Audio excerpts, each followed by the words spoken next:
وہ احتجاج پر جانا چاہ رہے ہیں. ان کی مختلف میٹنگز جو ہیں وہ چل رہی ہیں اس حوالے سے, اور یہ جو مالکان ہیں ان کا یہی ایک موقف ہے کہ آپ بجلی کے جو بلز ہیں ان میں جو ریٹس دوسری انڈسٹری کو لگاتے ہیں وہی ہم پر اپلائی کیوں نہیں کرتے.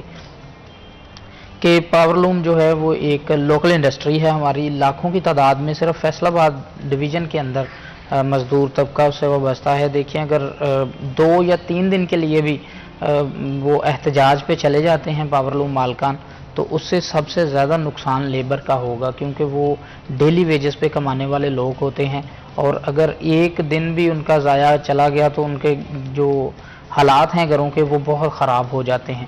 اور اس کے بعد پھر آپ کے شہر کے اندر جب احتجاج ہوتے ہیں تو آمد و رفت میں بھی لوگوں کو مشکلات پیش آتی ہیں. اس کے بعد اور سی بہت سارے جو آپ کے روڈز بند ہونے کی وجہ سے ترسیلات کا نظام بھی متاثر ہوتا ہے. تو اس سے پہلے کہ ایسا کوئی بھی جو سچویشن ہے ایسی کریٹ ہو, تو حکومت کو چاہیے کہ وہ جس طریقے سے 4 سال سے تقریباً پاور لوم مالکان جو ہیں وہ اپنے مطالبات اٹھائے پھر رہے ہیں, لیکن کوئی ان کی داد رسی کرنے والا نہیں ہے. اور اب پھر دوبارہ سے یہ سچویشن آ چکی ہے کہ وہ میٹنگز کر رہے ہیں کہ ہم احتجاج کس دن کریں گے. انہوں نے صرف یہ ڈیسائیڈ کرنا ہے دن, احتجاج کرنے کا انہوں نے سوچ لیا ہے اور وہ یہ فیصلہ کر چکے ہیں. بجلی کے بلز اتنے زیادہ آ رہے ہیں کہ وہ فیکٹریاں بند کرنے پہ مجبور ہیں. اگر ان کی سنتے ہیں تو وہ کہتے ہیں کہ ہم اتنے بلز کہاں سے دیں, ہم مزدوروں کو مزدوری بھی دیں اور پھر مہنگا کاٹن جو ہے دھاگا جو ہے وہ بھی خریدیں, اس کے بعد ٹیکسز بھی دیں, بجلی کے بلوں میں ٹیکسز بھی دیں, تو ہم کہاں سے فیکٹریاں چلائیں. اگر وہ فیکٹریاں بند کرتے ہیں تو آپ کے ملک کے اندر بے روزگاری جو ہے وہ بڑھ جائے گی. تو مہنگائی پہلے ہی اس حد تک بڑھ چکی ہے کہ عام جو آدمی ہے اس کا گزارا کرنا اس وقت مشکل ہو چکا ہے. تو ایک دہاڑی دار یا مزدور کا کیا حالات ہوں گے, اس کے گھر کی کیا سچویشن ہوگی, یہ اندازہ لگایا جا سکتا ہے. تو لہٰذا جو سب سے پہلے آپ کی لوکل انڈسٹریز ہوتی ہیں آپ نے ان کو جو سہولیات ہیں وہ دینی ہوتی ہیں, تاکہ سب سے پہلے آپ کے چھوٹے چھوٹے شہروں کے اندر جو چھوٹی چھوٹی فیکٹریاں ہیں ان کے اندر مزدور طبقہ ہے ان کا روزگار چلتا رہے. تاکہ اگر مہنگائی دیکھیں, مہنگائی اس وقت انٹرنیشنل ایشو ہے, صرف پاکستان کے اندر نہیں ہے, لیکن بدقسمتی سے پاکستان کے اندر مہنگائی جو ہے وہ انٹرنیشنل لیول پہ جیسے بڑھ رہی ہے اس سے کہیں زیادہ بڑھ رہی ہے, اور پھر بے روزگاری جو ہے وہ بھی دن بدن بڑھتی جا رہی ہے. فضیل, ایک احتجاج بھی کیا جا رہا ہے, اسی حوالے سے تھوڑا سا بتائے گا اس کے بارے میں. دیکھیں, یہ میں وہی پہلے بتا رہا ہوں کہ پاور لوم مالکان ہیں جو اس احتجاج کی کال دینے جا رہے ہیں, وہ دن ڈیسائیڈ کر رہے ہیں. اس کے علاوہ تو شہر کے اندر سینکڑوں احتجاج ہو رہے ہیں بجلی کے بلوں کے خلاف, وہ عام شہری احتجاج کر رہے ہیں. ابھی پاور لوم مالکان جو ہیں وہ احتجاج پر جائیں گے, اور اس کی وجہ سے آپ کا جو مزدور طبقہ ہے, ڈیلی ویجز پر کام کرنے والا طبقہ ہے پاور لوم فیکٹریوں کے اندر, ان کا روزگار شدید متاثر ہوگا. اور اس سے پہلے کہ جب آپ کی مہنگائی بھی بڑھتی جا رہی ہے اور بے روزگاری بڑھ جائے, تو اس وقت حکومت کو بہت سنجیدہ ہو کر فیصلے کرنے کی ضرورت ہے, اور دیکھنا ہے کہ ہم انڈسٹری کو کیسے بچا سکتے ہیں. ان کو احتجاج پر بھی نہ جانے دیا جائے, تاکہ وہ مزدور جو ایک ہے اس کے گھر کا چولہا جو ہے وہ چلتا رہے, وہ اپنے بچوں کا پیٹ آسانی سے پال سکے. اگر فیکٹریاں ہی نہیں چلیں گی تو کہاں سے روزگار کمائے گا مزدور. اگر احتجاج پر مالکان جائیں گے تو مجبوراً مزدوروں کو بھی جانا پڑے گا ان کے ساتھ, کیونکہ یہ دیکھیں اگر مزدور نہیں جائیں گے, وہ ان کے ساتھ جا کر نہیں کھڑے ہوں گے, تو کل کو کوئی مالک یہ بھی کہہ سکتا ہے کہ آپ کل سے کام پر نہ آنا, وہ پھر اس کی کون سننے والا ہے. فضیل, کیا امپیکٹ ہوا جو ہمارے ایکسپورٹ اسپیشلی کرنٹلی اتنے نہیں ہیں کمپیریٹیولی, اگر ہم پچھلے سال سے اس کو کمپیئر کریں تو کیا امپیکٹ ہے اس کا انڈسٹری کے اوپر؟ دیکھیں, جو ایکسپورٹس ہیں hماری پچھلے 2 سالوں میں بہت اچھی رہی, ریکارڈ ایکسپورٹس ہوئی ہماری, لیکن ابھی آپ یہ دیکھیں کہ بدقسمتی سے ہمارے پاس کاٹن اس ہماری ضرورت کے مطابق نہیں تھی. آپ دیکھیں کہ ہماری جو اپنی لوکل ضرورت ہے نا, جو لوکل نیڈز ہیں کاٹن کی, ہم تو وہ نہیں ابھی تک پوری کر پائے. تو جب آپ نے کاٹن امپورٹ کرنی ہے, اس کے بعد را مٹیریل امپورٹ کرنا ہے, پھر ایک پروڈکٹ آپ نے تیار کر کے وہ پھر ایکسپورٹ کرنی ہے, تو اس کے پیچھے جو آپ کے ایکسپینسز ہیں وہ بڑھ جاتے ہیں. اور آپ جب انٹرنیشنل مارکیٹ کے اندر نکلتے ہیں اپنی پروڈکٹ لے کر, سیمپل لے کر تو وہاں پر 4 سے 5 آپ کے اسی خطے کے کمپیٹیٹر جو ہیں وہ وہاں پر موجود ہوتے ہیں، جو کہ آپ سے سستی چیزیں جو ہیں وہ وہاں پر اپنے سٹالز پہ لگاتے ہیں.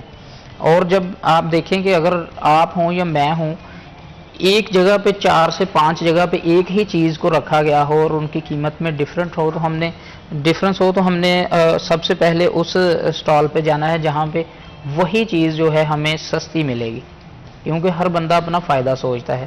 تو جب پاکستان کے اندر آپ کی جو ایکسپنسز ہیں، آپ کی جو پیداواری لاگت ہے وہ زیادہ آتی ہے، تو آپ جب باہر کے ممالک میں جا کر اپنے سٹالز لگاتے ہیں، اپنی پروڈکٹس پیش کرتے ہیں، تو وہ ریٹس کی وجہ سے بھی بڑا فرق پڑتا ہے.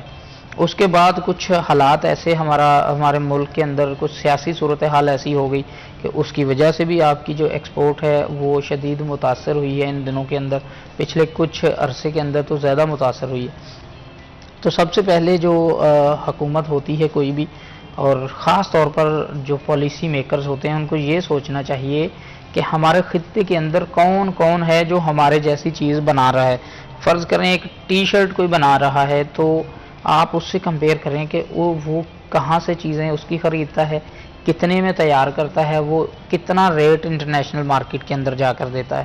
آپ اس کے مطابق اپنی انڈسٹری کو ریلیف دیں، اسی ریٹس پر وہ شرٹ اگر تیار ہوگی تو یقین کریں کہ پاکستان کی جو پروڈکٹس ہیں وہ پسند کی جاتی ہیں دنیا بھر میں نسبتاً دوسرے جو ہمارے کمپٹیٹرز ہیں ان کی نسبت. تو اگر آپ صرف جو اپنی انڈسٹری ہے اس کو ریلیف زیادہ سے زیادہ دے سکتے ہیں تو اس کی وجہ سے آپ کی ایکسپورٹ جو ہیں وہ اوپر جا سکتی ہیں.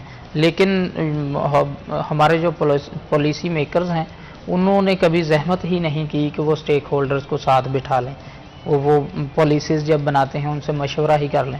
اور اگر ایسا اب دیکھیں جو مل بیٹھ کر بات ہو جاتی ہے اسے بڑا فائدہ ہوتا ہے، کچھ آپ اگلے سے سیکھتے ہیں، کچھ وہ آپ سے سیکھتے ہیں، اور پھر جو مشاورت کے ساتھ فیصلے ہوتے ہیں وہ بڑے پاورفل ہوتے ہیں، اور اس کا جو فائدہ ہے وہ ایک ایکسپورٹرز کو بھی ملے گا، جو ہمارا ملک ہے اس کو بھی ملے گا، کیونکہ جب ایکسپورٹس بڑھیں گی ہمارا ریونیو بڑھے گا تو اس سے ہماری ملک کی معیشت جو ہے وہ بہتر ہوگی.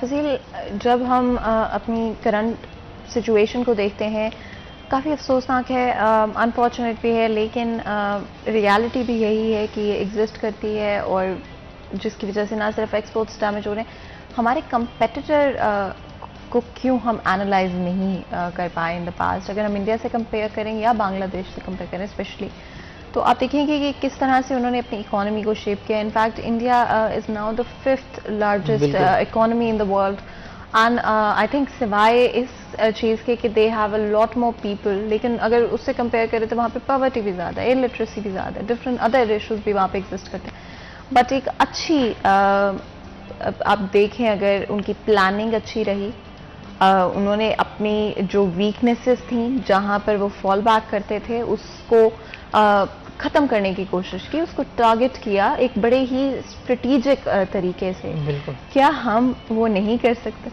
دیکھیں جو انڈیا نے چیزیں کی ہیں، سب سے پہلے تو انہوں نے جو سٹیپس لیے ہیں کہ انہوں نے اپنی امپورٹس پر بہت قابو پایا ہے. دیکھیں جب ملک کا آپ کا امپورٹ کا گراف جو ہے وہ اوپر جائے گا، ایکسپورٹ نیچے جائیں گی، تو آپ کیسے سوچ سکتے ہیں کہ آپ کے ملک کی معیشت جو ہے وہ بہتر ہوگی. سب سے پہلے انہوں نے جو ایکسپورٹ میں آپ کی چیزیں استعمال ہونی ہیں آپ وہی اتنی زیادہ امپورٹ کرتے ہیں کہ وہ آپ کی ایکسپورٹ کا بھی ویسے فائدہ ملک کو نہیں پہنچتا جیسے پہنچنا چاہیے. دوسرا جو ہمارے کمپٹیٹرز ہیں ان کو کبھی بھی ہمارے پالیسی میکرز نے نہیں دیکھا کہ وہ کیسے کام کرتے ہیں. یقین کریں کہ اگر آپ صرف ان کو دیکھ لیں، ان کو دیکھ کر ہی چیزیں سیکھ جائیں تو یہ 5 سے 10 سال میں آپ کا ملک جو ہے وہ بہت بہتر سٹیج پر آ کے کھڑا ہوگا. لیکن ہم نہ تو ان سے چیزیں سیکھتے ہیں، نہ ان کو دیکھ کے ہی کرنے کی کوشش کرتے ہیں.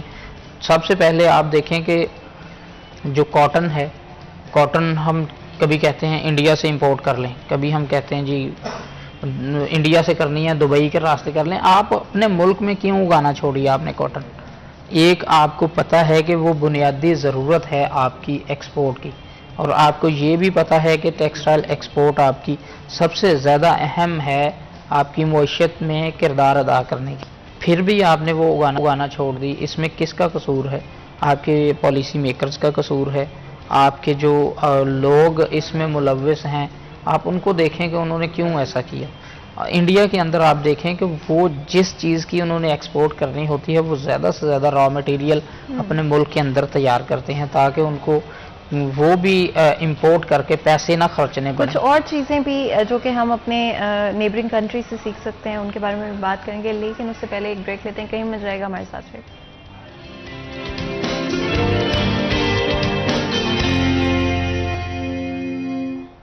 ویلکم بیک سیریز 10 میں ایک دفعہ پھر آپ کو خوش آمدید کہتے ہیں۔ بریک میں جانے سے پہلے گفتگو جاری تھی، بات کریں انڈسٹری کے حوالے سے کس طرح سے ہم اپنے نیبرنگ کنٹری سے سیکھ سکتے ہیں۔ India is now the 5th largest economy in the world, اور اگر ہم دیکھتے ہیں تو ان کی ریسورسز اور ہماری ریسورسز میں بہت ڈفرینس نہیں ہے۔ ایک میجر ڈفرینس جو کہ پاپولیشن کے حوالے سے، سائز کے حوالے سے، اینڈ آف کورس اس کی وجہ سے جو پاورٹی وہاں پر زیادہ ہے، نمبرز وہاں پر زیادہ ہیں، ان امپلائمنٹ، الٹریسی اور بہت ساری ڈفرینٹ چیزیں جو کہ پاپولیشن سے ریلیٹ کر وہاں پر زیادہ ہیں۔ اوورآل اگر ہم اپنی جغرافیکل چیزوں کو دیکھتے ہیں تو سملر ریسورسز ہیں، سملر لینڈسکیپ ہے انڈیا اور پاکستان میں، جس کی وجہ سے آئی تھنک ہمارے لیے یہ ایک لرننگ لیسن بھی ثابت ہو سکتا ہے کہ کس طرح سے ہم سیکھ سکتے ہیں۔ At the end of the day آپ کے اپنے پولیٹیکلی کیا ڈفرینسز ہیں وہ ایک سائڈ پہ رکھتے ہوئے اور کیا کانفلکٹس ان فیکٹ ہیں، آپ سیکھ ضرور سکتے ہیں جب بھی آپ اگر اس طرح کی ایگزامپل دیکھتے ہیں جہاں پر انہوں نے اپنی ویکنیسز کو اپنی کمزوری نہیں بننے دیا بلکہ ایکچولی میں اس کو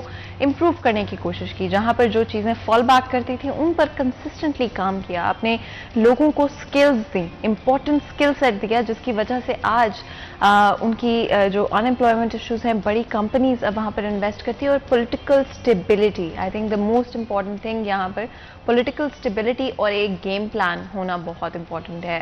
فضیل، کیا ہمارے پاس دور دور تک یہ گیم پلان موجود ہے؟ کیا ہم جانتے ہیں کہ ہمارے پاس کتنی پلس پوائنٹس بھی ہیں؟ ہم ہمیشہ اپنی ویکنیسز پہ فوکس کرتے ہیں، ہمارے پاس یہ نہیں، ہمارے پاس فنڈ نہیں، ہمارے پاس پیسے نہیں۔ کیا ہم نے کبھی اس چیز پہ فوکس کیا ہے کہ ہمارے پاس اس وقت کتنی یوتھ موجود ہے جو کہ ٹیلنٹڈ ہے، اسکلڈ ہے، انفیکٹ وہ اپرچونٹیز کی کمی کی وجہ سے اسٹرگل کر رہے ہیں؟ تو کیا اگر ہم ان کو وہ پلیٹ فارم دیں تو کیا پاکستان اسی طرح سے ایکسیل نہیں کر سکتا؟ دیکھیں، جو انڈیا کی آپ نے بات کی ہے انہوں نے سب سے پہلے ٹیکنالوجی پہ بہت فوکس کیا، کیونکہ ان کو یہ پتہ بھی تھا اور وہ یہ جان چکے تھے بات کہ یہ دور ہی اب ٹیکنالوجی کا ہے، اس کے بغیر ہم ترقی نہیں کر سکتے۔ اور آپ اپنے ملک کے اندر دیکھ لیں کہ ہمارے جو سیاستدان ہیں، جو مختلف حکمران آتے ہیں، وہ اس چیز پر توجہ ہی دینے کی کوشش نہیں کرتے۔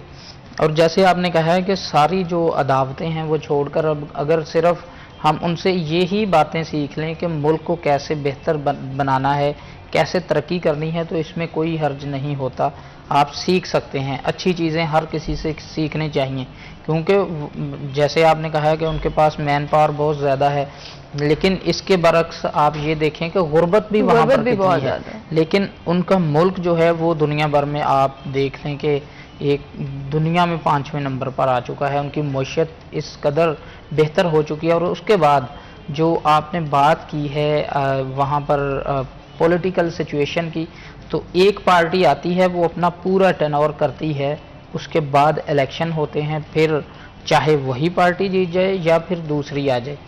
اس میں ہوتا یہ ہے کہ وہ اپوزیشن ضرور تنقید کرتی رہتی ہے، لیکن کبھی ایسا نہیں ہوا کہ وہ یہ کہیں کہ آپ اتر جائیں یا کوئی طریقہ کار نکال کے اس کو اتار دیا جائے۔ وہ ٹائم اپنا پورا کرتے ہیں، اس کے بعد وہ سب سے پہلے ان چیزوں کو دیکھتے ہیں کہ ان کے ملک کی جو معیشت ہے وہ کیسے بہتر ہونی ہے۔ وہ اپنی ایکسپورٹس کو دن بدن بہتر کرتے جا رہے ہیں۔ انہوں نے امپورٹ پر بہت زیادہ اپنا جو قابو پایا ہے کہ زیادہ سے زیادہ ہم کوشش یہ کریں کہ ہماری ایکسپورٹس کے اندر بھی جو چیزیں استعمال ہوتی ہیں وہ بھی امپورٹ ان کی ختم کریں اور اپنے ملک کے اندر ان کی پیداوار کو شروع کیا جائے۔ تو ہماری صورتحال یہ ہے کہ ہم تو صرف ایک کاٹن جو ہے وہ نہیں اپنے ملک کے اندر پوری اس کی پیداوار پوری نہیں کر پا رہے ہیں ابھی تک، وہ ہر دفعہ یہ ایشو اٹھتا ہے، ہمیں امپورٹ کرنی پڑتی ہے۔ اور میری سمجھ سے باہر ہے یہ چیز کہ آپ نے ایکسپورٹ کے لیے پہلے کوئی چیز باہر سے منگوانی ہے، پھر اس کو یہاں پر مشینری سے تیار کر کے دوبارہ باہر وہ آپ نے دوسرے ملکوں کو دینی ہے. تو اس میں فائدہ کیسے ہوگا ہمیں؟ پہلے آپ منگواتے ہیں، اس پہ ٹیکسز دیتے ہیں، پھر آپ اس کو واپس ایکسپورٹ کرتے ہیں ایک حتمی شکل دے کر. تو یہ بہتر ہوگا کہ آپ کے ملک کے اندر ہر چیز ہو. کچھ ایسے را مٹیریلز ہیں جس میں مختلف قسم کے جو کیمیکلز ہیں وہ یہاں پہ ہم نہیں بنا سکتے، وہ ضروری ہیں، وہ امپورٹ کر لیں. لیکن کوشش یہ کریں کہ زیادہ سے زیادہ جو آپ کی چیزیں ہیں ایکسپورٹ کے اندر استعمال ہونے والی، وہ آپ کے ملک کے اندر بننی چاہیے، آپ وہاں سے اٹھائیں. اور ایک اور چیز، اگر آپ یہ دیکھیں کہ مختلف جو را مٹیریلز ہیں جو آپ امپورٹ کرتے ہیں وہ آپ کے ملک کے اندر اگر بننا شروع ہو جائیں گے تو اس سے بھی ملک کا فائدہ ہوگا. وہ ایسے کہ آپ کی لیبر جو ہے وہ وہاں پر بھی اس کی کھپت ہوگی، وہاں پر لوگوں کو روزگار ملے گا، اور باقاعدہ جب ایک آپ کی انڈسٹری میں اضافہ ہوگا، جو آپ جو را مٹیریل کی انڈسٹری لگائیں گے آپ کی انڈسٹری میں بھی اضافہ ہوگا، آپ کی لیبرز کو بھی وہاں پر مواقع ملیں گے نوکریوں کے. اس کے بعد پھر آپ کا وہ جو امپورٹ گراف ہے وہ بھی نیچے آئے گا. یہ صرف کوشش کرنے کی بات ہے، سوچنے کی بات ہے. اگر بیٹھ کر یہ فیصلے کیے جائیں تو یقیناً طور پر ہمارا ملک جو ہے وہ کسی سے پیچھے نہیں. انڈیا اور پاکستان کا وسائل کا کہیں بھی فرق نہیں، نہ آپ کے وسائل کا فرق ہے، نہ آپ کے جو موسم ہیں وہ بھی، یہاں پر بھی 4 موسم ہیں، وہاں پر بھی 4 موسم ہیں، اور بنگلہ دیش میں بھی تقریباً یہی صورتحال ہے. لیکن وہ دونوں ملک ہم سے آگے نکل چکے ہیں، اور اتنے آگے نکل گئے ہیں کہ ہم ان کو پیچھے سے دیکھ بھی نہیں پا رہے بھی. انہوں نے بہت ترقی کر لی ہے، ان کی پالیسیز بہت اچھی ہیں. ہمارے پالیسی میکرز کو چاہیے کہ وہ وہاں سے سیکھیں چیزیں اور یہاں اپنے ملک کے اندر ان کو اپلائی کرنے کی کوشش کریں. I think it's high time کہ ہماری گورنمنٹ، ہمارے آفیشلز جاگ جائیں، بیکاز آئی فیل لائک کہ شاید ہمیں ریئلائزیشن نہیں ہے، بٹ دنیا سے ہم بہت پیچھے رہتے جا رہے ہیں. At the end of the day ہم سب پاکستانی ہیں، ہم پیٹریوٹک ہیں، اپنے ملک سے، اپنی سرزمین سے محبت کرتے ہیں. اگر ہم کچھ بھی ہیں اپنی زندگی میں تو ہمارے ملک کی وجہ سے. اگر ہمارے پاس ہمارا ملک نہ ہو جہاں ہم آزادی سے رہ سکتے ہیں، اپنے جو بھی مذہب ہے، جو بھی ہمارے ریلیجس بلیوز ہیں، جو ہمارے سوشل بلیوز ہیں، جو بھی چیزیں ہم یقین کرتے ہیں، اگر ہم ان کو کھل کے ایکسپریس نہ کر سکتے ہوں تو ہماری زندگی کتنی مشکل ہوتی ہے. اور یہ سب کچھ صرف اس لیے ممکن ہوا ہمارے لیے، ہماری فیملیز کے لیے، ہمارے بچوں کے لیے، نیکسٹ جنریشن کے لیے، بیکاز ہمارے پاس یہ سرزمین ہے. بالکل. لیکن ہمیں آئی ڈونٹ تھنک ہمارے حکمران یہ سمجھ رہے ہیں اس وقت. I don't think they realise کہ ہمارے پاس صرف اور صرف پاکستان ہی ہے. ہمارے پاس ہم ہو سکتا ہے، مجھے پتا ہے بہت سارے پاکستانی، اگر ہم آج نمبرز میں دیکھتے ہیں، ہمارا ایک لارج پرسنٹیج یوتھ کی یا تو آلریڈی باہر سیٹلڈ ہے یا تو پلان کریے کہ کس طرح باہر جا کے سیٹل ہو جائے. And I realise that, I understand that, but میں جانتی ہوں فرام ایکسپیرینس کہ no matter where you are in the world, آپ at the end of the day Pakistani ہی رہو گے. وہاں جا کے آپ اپنے گھر والوں کو مس کرو گے، اپنے ریلیٹیوز کو مس کرو گے. وہ چھوٹی چھوٹی چیزیں جو کہ ہم یہاں پر فور گرانٹیڈ لیتے ہیں، وہاں جا کے ہمیں ریئلائز ہوگا کہ کتنی امپورٹنٹ تھی. اینڈ اٹس سو سیڈ کہ ہمارے حکمران اس کو نہیں سمجھ پا رہے کہ ہمارے پاس آج پاکستان کی یوتھ کے پاس سوائے پاکستان کے اور کچھ نہیں ہے. اور اگر ہم اپنی پالیسیز بہتر نہیں کرتے، اگر ہم اپنی پرائیورٹیز کو بہتر نہیں کرتے، سوائے کچھ لوگوں کے ایک سرٹن کلاس کے فائدہ اٹھانے کے علاوہ ہمیں تو کوئی فائدہ نہیں ہوگا. دیکھیں، جو ایک آپ نے مخصوص کلاس کا کہا ہے، وہ یہی سوچتی ہے کہ وہ جہاں پر بھی چلے جائیں گے ان کا ملک وہی ہے، کیونکہ انہوں نے سب کچھ پاکستان سے باہر بھی بنا رکھا ہے. آپ کہتی ہیں کہ آپ کو اپنے والدین کی یاد ہے، بھائیوں کی، فیملی ممبرس کی یاد ہے، کہ وہ تو پوری فیملیز کے ساتھ وہاں پہ آلریڈی شفٹڈ، آلریڈی سیٹلڈ ہیں. بالکل وہ سیٹلڈ ہیں، ان کو کوئی مسئلہ نہیں ہے. مسئلہ آ جا کے مڈل کلاس لوگوں کو ہے، اور جو یہاں پر رہنے والے ہیں ان کو ہے. اگر ایک فیملی ممبر آپ کا چلا جاتا ہے اس ملک سے باہر، وہ جا کے وہاں پہ سیٹل بھی ہو جاتا ہے، تو اس کو اپنی فیملی کو سیٹل کرنے کے لیے 100 سال چاہیے ہوں گے، اور اتنی زندگی نہیں اس کی کہ وہ ان کو بھی سیٹل وہاں پر کر سکے. تو جو لوگ یہ سوچتے ہیں کہ وہ پاکستان سے باہر رہ کر، یا وہ کلاس جو باہر آلریڈی ہے اور اس ملک کے اندر وہ حکمرانی کرتے ہیں، ان کے بچے بھی باہر ہیں، انہوں نے ہر چیز تو اپنی باہر کے ممالک میں بنا لی، تو وہ کیا پاکستان کے لیے سوچیں گے. اور اس وقت دنیا میں یقین کریں کہ ایک معاشی جنگ چل رہی ہے اور اس معاشی جنگ کے اندر سب سے جو کمزور ہے وہ پاکستان کو کیا جا رہا ہے. یہ سیاستدانوں کو ابھی تک سمجھ نہیں آ رہی کہ یہ ایک معاشی جنگ ہے اور آپ کو دنیا جو ہے وہ شکست دیتی جا رہی ہے. آپ کو ساتھ بٹھا کر وہ آپ کو شکست دیتے ہیں اور آپ سمجھتے نہیں اس چیز کو. اینڈ ایک اور چیز جو کہ آئی تھنک انٹیگریٹی کے اوپر اور ایک ملک کا اپنا جو سٹانس اور سٹینڈ ہونا چاہیے اس کے اوپر بھی بات کریں گے، لیکن اس سے پہلے ایک بریک لیتے ہیں. کہیں میں جائے گا، ہمارے ساتھ رہے گا.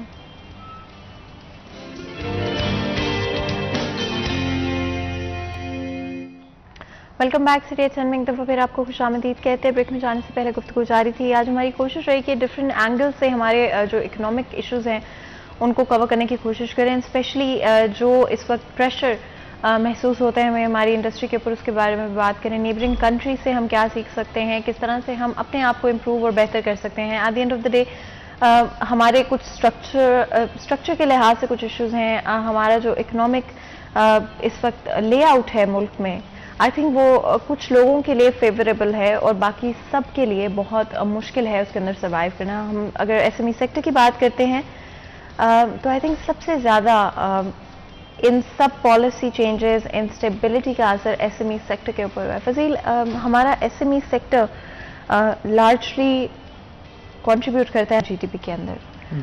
جو ہمارا لیبر ہے انڈیویجولی شاید وہ لوگ ہیں صرف، لیکن اگر آپ دیکھتے ہیں اوور آل ہماری جو سکسیس ہے ہماری انڈسٹری کی ایک شخص کے اوپر ہے جو کہ وہاں پر کام کرتا ہے. وہ چاہے چھوٹی سے چھوٹی پوزیشن کیوں نہ ہو اور سب سے بڑی پوزیشن کیوں نہ ہو، وہ ہر شخص کنٹریبیوٹ کرتا ہے پاکستان کی اکانومی کے اندر. کیا ہماری پالیسی میکرز اس وقت کسی بھی طرح سے یہ ریئلائز کریں، انڈرسٹینڈ کریں، اور آپ کو لگتا ہے کہ کیا ہم جس طرح سے ہمارے ایکسپورٹس لاسٹ ایئر تھے، کیا آپ کو لگتا ہے کہ ہم ڈی ٹریک کر پائیں گے، دوبارہ ایک دفعہ اپنے آپ کو اسٹریم لائن کر پائیں گے؟ دیکھیں جو صورتحال چل رہی ہے اور جو اس وقت معذرت کے ساتھ ان کے کارنامے ہیں ہمارے پالیسی میکرز کے، میں تو نہیں سمجھ سکتا کہ ہم دوبارہ سے. ہاں بالکل. وہ دیکھیں کہ آپ انڈسٹری کو، آپ کی لوکل انڈسٹری کو اب پتہ بھی ہو کہ صرف ایک سیکٹر جو ہے وہ آپ کا لاکھوں مزدوروں کا روزگار چلا رہا ہے اور ان کے گھر چل رہے ہیں، لاکھوں خاندان اس سے پل رہے ہیں. اور اس کے علاوہ وہ مزدور آپ صرف یہ نہ دیکھیں کہ وہ شاید این ٹی این ہولڈر نہیں ہیں تو وہ ٹیکس پیئر نہیں ہے اس ملک کے، وہ انڈائریکٹلی آپ کو ٹیکسز دے رہے ہیں اور ہر چیز کے اندر ٹیکسز دے رہے ہیں. آپ تو بجلی کے بلوں کے اندر ہر بندے کو اب وہ ٹیکسز لگا رہے ہیں. اور اگر یقین کریں کہ صرف کوئی بندہ ایک وہ چائے کی پتی لینے جاتا ہے تو وہ آپ کو پتہ ہے ہر گھر کی ضرورت ہے، ہر گھر کے اندر استعمال ہوتی، اس میں بھی ٹیکس دیتے ہیں. تو وہ آپ کیسے کہہ سکتے ہیں کہ جی لوکل انڈسٹری جو ہے اس کو سہولیات نہ بھی دی جائیں؟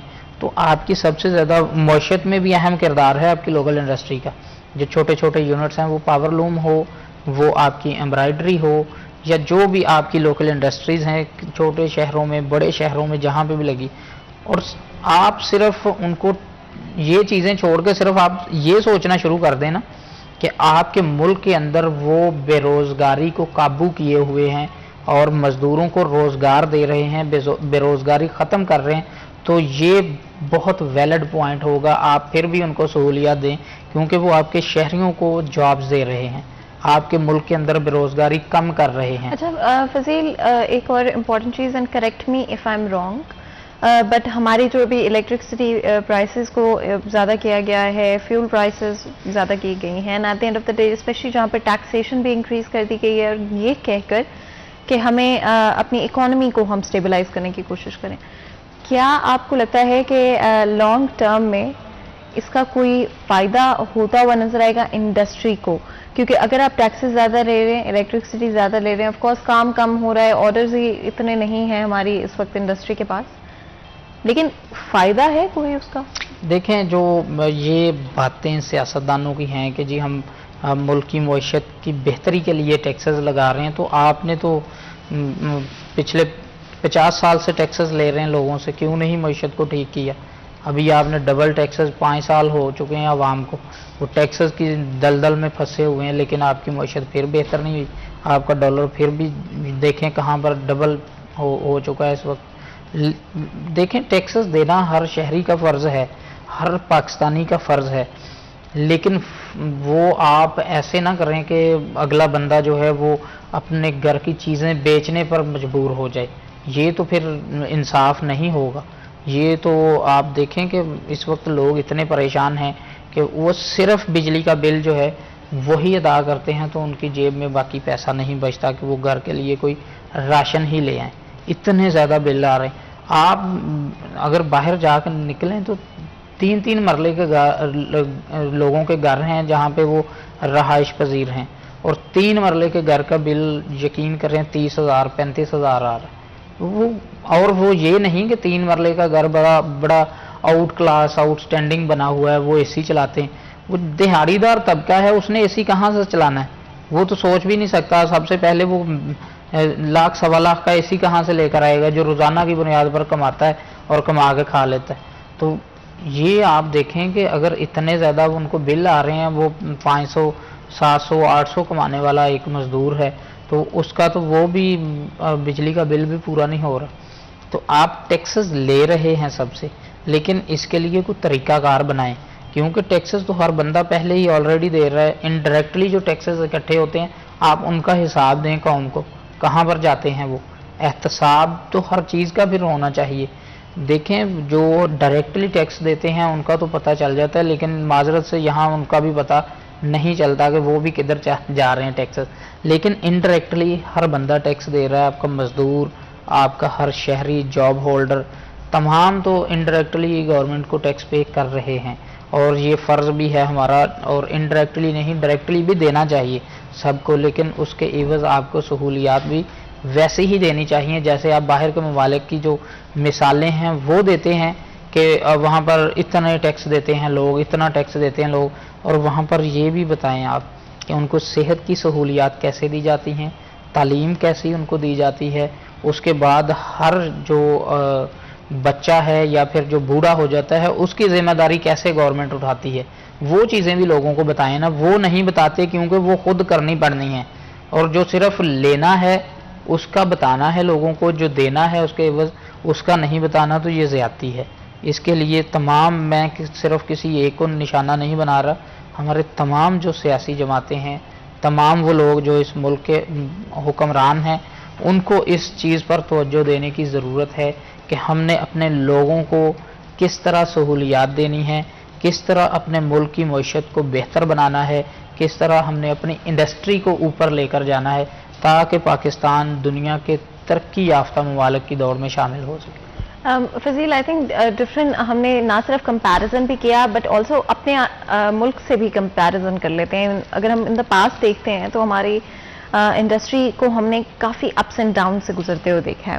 موسٹلی جو ریزن رہا ہے جب بھی ہم نے ایک فال دیکھا یا ہم نے کوئی نہ کوئی ایشوز یا فلکچویشنز آتے ہوئے دیکھی لیولز میں، فائنانسز میں، وہ زیادہ تر پالیسیز اور پولیٹیکل چینجز سے ایسوسیٹڈ تھا۔ آپ دیکھیں گے کہ جب بھی پولیٹیکل مطلب جب الیکشنز ہوئے، ایک تو پہلی سب سے مزے کی بات کہ ہمارے تو 5 سال پورے ہی نہیں ہوتے نا، مطلب کسی بھی پارٹی کے اگر آپ الیکشنز جیت بھی گئے ہیں تو مطلب 5 سال پورے ہو جانے دیں، اس میں کیا، مجھے یہ نہیں سمجھ میں آتا کہ پرابلم کیا ہوگا کہ 5 سال۔ اب پہلے بھی یہی ہوا جو ہماری لاسٹ گورنمنٹ تھی، اس کے بعد ہم اگر اپنی ریسنٹ گورنمنٹ کی طرف آ جاتے ہیں ان کے ساتھ بھی یہی ہوتا ہوا نظر آیا کہ بس 1 سال باقی تھا دوبارہ سے جی گورنمنٹ چینج کر دی گئی، اور اب جو ایگزسٹنگ گورنمنٹ ہے اگر مطلب الیکشنز پتہ نہیں ہوتے ہیں نہیں ہوتے ہیں، ایٹ سم پوائنٹ ہو جائیں گے، پھر دیکھیں گے آگے چلتے ہوئے کیا ہوگا۔ لیکن خیر باتیں تو بہت ہوتی ہیں اور بہت ساری چیزیں ہیں جو کہ آف کورس آپ جب اینالائز کرنا شروع کرتے ہیں تو آپ کی the list goes on and on, اور ہماری یہی کوشش رہتی ہے کہ ہم بریک ڈاؤن کریں چیزوں کو۔ پتہ تو ہم سب کو ہے کیا صورتحال ہے، لیکن آپ لوگوں کو ہم سے بہتر معلوم ہے، لیکن ان کو بریک ڈاؤن کرنا، کیا ریزنز ہیں، ہمارا کیا کنٹریبیوشن ہے، اور کہاں پر ہمارے حکمران غلط ہیں، یہ سب سے زیادہ امپورٹنٹ چیز ہوتی ہے۔ آپ کا بہت بہت شکریہ فضیل، آج ہمارے لیے ہمارے شو کے لیے وقت نکالنے کے لیے۔ یہاں پر ایک چھوٹا سا بریک لیتے ہیں، کہیں میں جائے گا ہمارے ساتھ رہیے۔